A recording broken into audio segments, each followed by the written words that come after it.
అప్పుల బాధలు వెంటాడుతున్నాయా? అయితే 6 జేవిఆర్ వారి జాతిరత్నాలు ధరించండి. నమస్తే, వెల్కమ్ టు అవర్ ఛానల్. ప్రస్తుతం మనతో పాటు ఉన్నారు మనోజ మేడం. సో రీసెంట్గా జరిగిన తమిళనాడు ఇన్సిడెంట్, భార్య ఒకరితో వెళ్ళిపోయిందని చెప్పేసి భర్త ముగ్గురు పిల్లల్ని అతి దారుణంగా గొంతు కోసి చంపేశాడు. సో అది ఎక్కడ ఏ విధంగా పిల్లల్ని ప్రభావితం చేస్తుంది తల్లిదండ్రుల పైన, అంటే వాళ్ళ ప్రవర్తన అనేది. సో ఈరోజు మేడం మనతో పాటు ఉన్నారు. మేడంతో మాట్లాడి ఒక పూర్తి ఎక్స్ప్లెనేషన్ అడిగి తెలుసుకోవడానికి ప్రయత్నం చేద్దాం.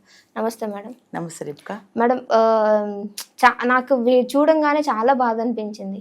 అంటే ఏజ్ చాలా ఉంటుంది, అంటే మేబీ ఒక 20s ఉన్న 25 ఏజ్లో ఉంటేనేమో సరేలే అని, అంటే అలాంటివి కూడా మనము యాక్సెప్ట్ చెయ్యము.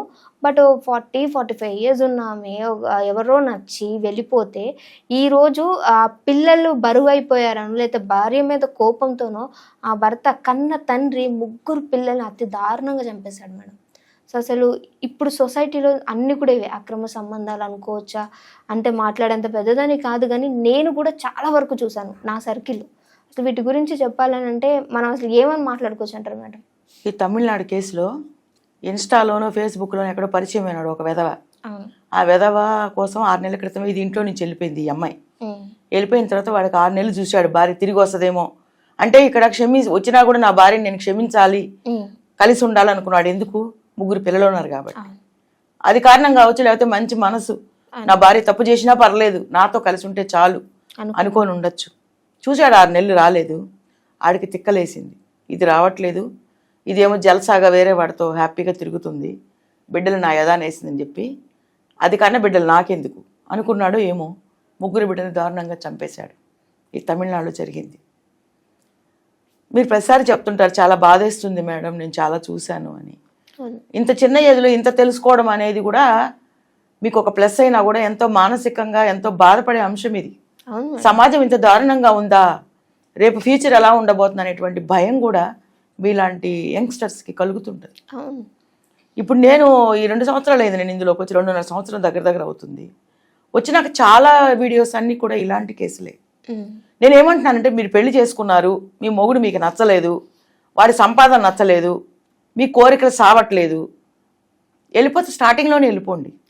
ఇప్పుడు చట్టాలన్నీ చాలా ఫ్లెక్సిబుల్గా ఉన్నాయి, మీకు అన్ని అనుకూలంగా ఉన్నాయి. అమ్మాయిలకైనా అబ్బాయిలకైనా నేను చెప్పేది స్టార్టింగ్లోనే చూడండి, మీ మిస్సెస్ని అబ్జర్వ్ చేయండి. మీకు నచ్చలేదా? అందంగా ఉండేది కావాలి, అందంగా ఉండే అమ్మాయి కావాలి మీకు, అందంగా లేదా? డబ్బు ఉండే అమ్మాయి కావాలి, డబ్బు లేదా? చేసుకోబాకండి అసలు పెళ్లి. ఇష్టం లేకుండా పెళ్లి ఎట్టి పరిస్థితులు చేసుకోవద్దు. చేసుకున్నా కూడా లేదు సిచ్యువేషన్ కూడా. ఆడపిల్లలైనా మగపిల్లలైనా మీకు ఇల్లీగల్ రిలేషన్షిప్స్ పెట్టుకొని పిల్లలు పుట్టిన తర్వాత, అంటే పిల్లలు పుట్టకపోతే పెట్టుకోమని కాదు, వన్స్ మీరు మ్యారేజ్ చేసుకున్నాక మీ లైఫ్ ఎంత హ్యాపీగా ఉంటుందనేది మీరు అడ్జస్ట్ అయ్యే వాతావరణాన్ని బట్టి ఉంటుంది. మీకు పిల్లలు పుట్టిన తర్వాత ఇది నా ప్రపంచం, నా కడుపు నుంచి నాకు 3 పిల్లలు 2 పిల్లలు పుట్టారు, వాళ్ళ కోసం నేను బ్రతకాలి. నా భర్తతో నేను కష్టం వచ్చినా నష్టం వచ్చినా బాధ వచ్చినా వేదన వచ్చినా, నా భర్త తప్పు చేసినా నా భార్య తప్పు చేసినా కూడా ఈ కుటుంబాన్ని సరిదిద్దుకొని సమాజానికి మేము ఒక మాదిరికరంగా జీవించాలనేటువంటిది మీ మనసులోకి రావాలి. అలా లేని మరుక్షణం ఒకవేళ పెళ్ళైన తర్వాత అచ్చి వీడి మాట నేనేం తినేది, దీని మాట నేనేం తినేది, నేను మగాడిని నేను ఆడదాన్ని అనుకునేటువంటి ఫీలింగ్ మీకుంటే వెళ్ళిపోండి, అప్పుడే డైవర్స్ తీసేసుకోండి.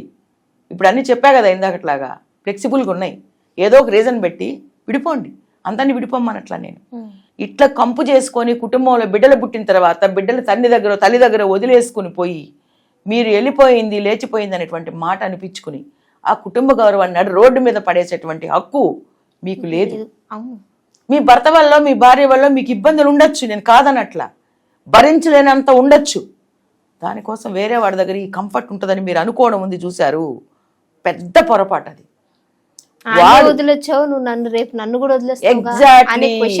మీరు మంచి పాయింట్ క్యాచ్ చేశారు. ఈ రోజు నువ్వు బయటికి వెళ్ళిపోతే వాడు ఎవరైతే ఆదరించాడో రేపు పొద్దున నువ్వు ఇంకొకటి వైపు చూసినప్పుడు వాడు నిన్ను అనుమానిస్తాడు. ఏంటే నీ ముగ్గురునే వదిలేసి 3 పిల్లల్ని వదిలేసి వచ్చావు, ఈ రోజు నువ్వు వాడితో అతనితో నువ్వు వెళ్ళవని గ్యారంటీ ఏంటని చెప్పి 4 బీకుతాడు నిన్ను.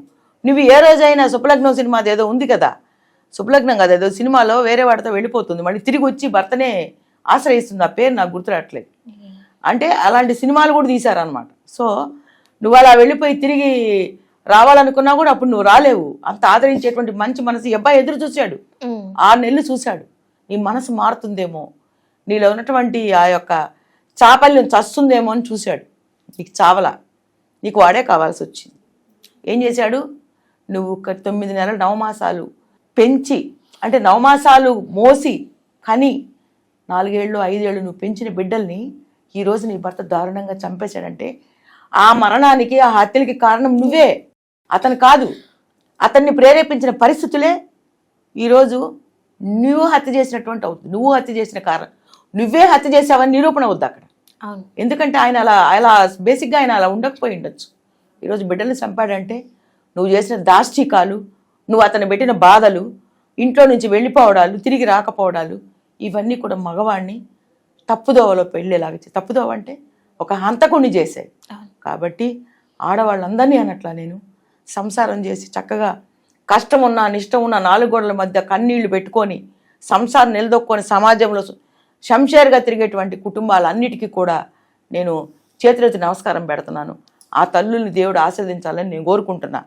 ఇలాంటి పరిస్థితి ఉన్నటువంటి కుటుంబాల్లో మాత్రం చాలా ప్రమాదం ఉంది. అవును మేడం, రేపొద్దున ఒకవేళ ఇలాంటి సంఘటన జరగకపోయినా ఆ పిల్లలు పెరిగి పెద్ద స్కూల్లోకి వెళ్తుంటే మీ అమ్మ ఇలా అంట కదా, ఇప్పుడు వాళ్ళ భర్త కూడా అదే అనుకోని ఉండొచ్చు. నా బిడ్డలు నా తల్లి నా భార్య లేచిపోయింది, రేపొద్దు నా బిడ్డలు స్కూల్కి వెళ్తే మీ అమ్మ లేచిపోయిందట కదా ఎవరితోనో అనేటువంటి మాటలు ఆ సున్నితమైన హృదయాల మీద ఎంత గాయాన్ని రేపుతాయి అనేటువంటి మనసు ఆ అబ్బాయికి ఉండుంటుంది. ఇంకొన్ని రోజులు అయితే ఆ అబ్బాయి కూడా ఏమన్నా మానసికంగా డిస్టర్బ్ అయ్యి చచ్చిపోయే అవకాశాలు కూడా ఉంటాయి.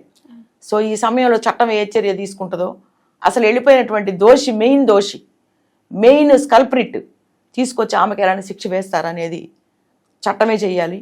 నేను చెప్పేది ఏమిటంటే, మీకు నచ్చకపోతే మీరు ఉండకండి, మీ హక్కుల కోసం మీరు పోరాటం చేయండి సరైన దారిలో. కానీ ఇలాంటి దారి మాత్రం ఎన్నుకోవద్దు. ఎందుకంటే మీ బిడ్డలు ఉన్నారు. బిడ్డలు లేకపోతే మీరు ఏ దారిలో వెళ్ళినా కూడా అనవసరం. ఇంకా భర్త వద్దనుకున్నప్పుడు మీ ఇష్టం వచ్చిన దారిలో మీరు వెళ్ళండి. కానీ బిడ్డలు ఉన్నప్పుడు వాళ్ళ జీవితాలని నాశనం చేసే హక్కు మీకు లేదు. పేరెంట్స్ అయి ఉండొచ్చు మీరు, కానీ పిల్లలు అనేవాళ్ళు భగవంతుడిచ్చే వరం. ఇవాళ రేపు పిల్లలు లేక ఎన్నో హాస్పిటల్స్ లక్షలు పోసేసి గుళ్ళు గోపురాల చుట్టూ తిరిగి 25 లక్షలు 20 లక్షలు పెట్టి ఫెసిలిటీ సెంటర్స్ చుట్టూ తిరుగుతున్నారు ఆడవాళ్ళు మగవాళ్ళు, భార్యాభర్తలు బిడ్డల కోసం. ఇంత స్ట్రగుల్ పడుతున్నటువంటి సందర్భంలో మీ బిడ్డలు మీరు దారుణంగా భార్య కోసం చంపడం అనేది కరెక్ట్ కాదు. మిమ్మల్ని మీరు సరి చేసుకోండి. తప్పు చేసే ముందు ఆలోచించండి. ఏ రోజుకైనా ఆ తప్పు మళ్ళీ తిరిగి మీ దగ్గరకు చేరుతుంది. మీరు తప్పు చేసిన దానికి మీరే మూల్యం చెల్లించాల్సిన పరిస్థితి వస్తుంది. ఆ మూల్యం ఈరోజు భారీగా 3 పిల్లల ప్రాణాలు తీయడం జరిగింది. కాబట్టి ఆలోచించండి దయచేసి. మీ కుటుంబాన్ని సరి చేసుకోండి. మీకు ఇష్టం లేకపోతే స్టార్టింగ్లోనే డైవర్స్ తీసుకోండి లేదా విడిపోండి. పెద్దలకి చెప్పండి, సమస్య ఉన్నప్పుడు పెద్దలకి చెప్పండి. సెట్ అవ్వట్లేదు అనుకోండి, మీ వ్యక్తిత్వాలు మీరు గౌరవించుకొని విడిపోండి. కానీ దానికి మీ పిల్లల జీవితాన్ని బలి చేయదు. మేడం ఇప్పుడు వెళ్ళిపోయింది కదా, తిరిగి వెళ్ళిపోయింది అంటే ఇక్కడ నుంచి వెళ్ళిపోయింది. తినని అంటే చట్టపరంగా ఏమన్నా మనం శిక్షించడానికి అవుతుందంటారా? చట్టపరంగా అయితే మాత్రం శిక్ష అతనికే పడుతుందమ్మా. మనం మాట్లాడేది ఫ్యాక్ట్ మాట్లాడుతున్నాము. కోర్టు అలా కాదు. ఏది జరిగిందో దాన్ని చూసి, కళ్ళతో చూసి, ఏదైతే ఎవిడెన్స్ ఉందో దాని ప్రకారమే అతనికి శిక్ష వేయడం జరుగుతుంది. ఆమెకు శిక్ష పడకపోవచ్చు, ఇతనికే పడుతుంది. పోవడం అనేది ఆ వ్యక్తిగత విషయం. వెళ్ళకూడదనేది సమాజపరంగా మనం చెప్పేటువంటి ఒక సలహా మాత్రమే. వెళ్ళిపోవడం అనేది ఆమె హక్కుగా భావిస్తుంది. సో కోర్టు ఈ విషయంలో ఏమి నిర్ణయం తీసుకుంటుంది అనేది మనకు తెలియాలి. Okay madam, thank you.